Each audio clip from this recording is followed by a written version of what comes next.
let us see the two types of electric fields. First one is uniform electric field. Let me show the picture for this uniform electric field. You can see all the lines are in same direction.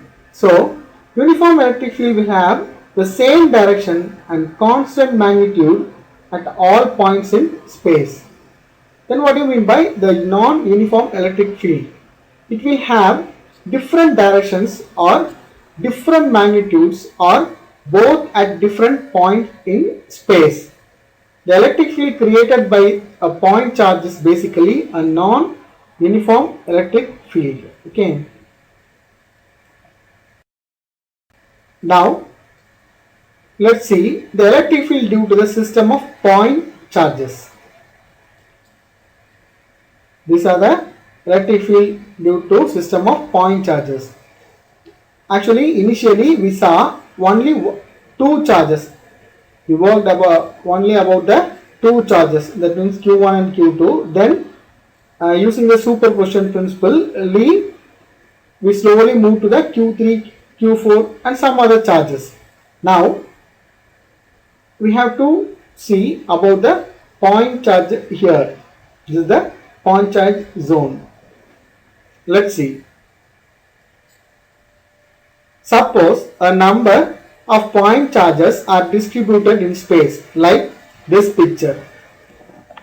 To find the electric field at some point P due to this collection of point charges, superposition principle is used. As I mentioned earlier, we use superposition principle here. The electric field at an arbitrary point due to a collection of point charges. This is the collection of point charges is simply equal to the vector sum of the electric fields. That means we have to sum all this electric fields is simply equal to the vector sum of the electric field created by the individual point charges. That means this Q1, Q2, Q3 and each and every point charges. This is called the superposition of electric fields. This E1P, E2P, E3P and E2P, then the total is called the superposition of electric fields. Now consider a collection of point charges Q1, Q2, Q3 dash dash dash from till Q1 to Qn. N number of charges located at various points in space. The total electric field at some point P due to all this n number of charges is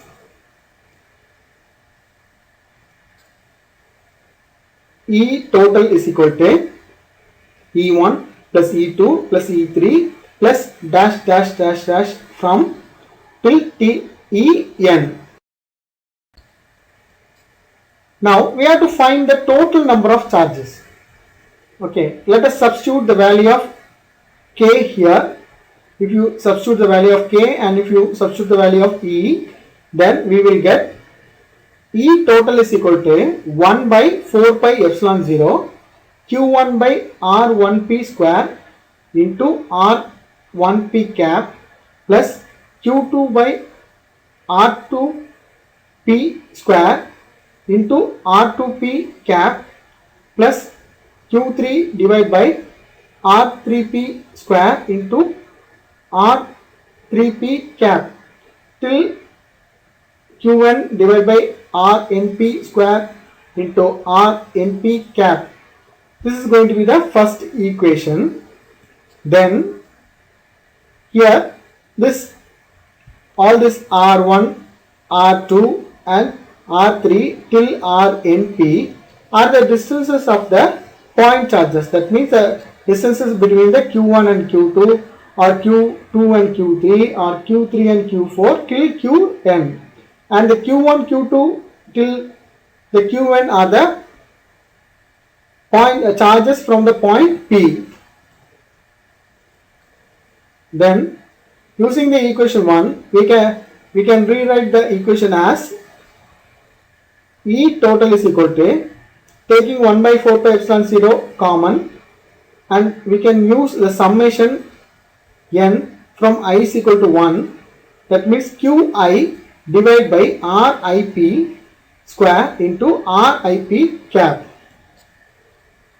In the figure, the resultant electric field due to 3 point charges Q1, Q2, Q3 at point P is, I think you all understand what's the basic need of superposition principle in these point charges and how the superposition principle is used in the charges.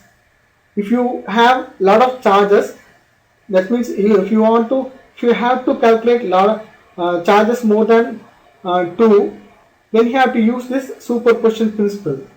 At the same time, today's class we saw some of the basic electric fields, what are the basis of electric fields, and also we saw the electric field due to the system of point charges. Let me expect some questions from you. Okay, then only I can understand what you have learned from this video. Thank you.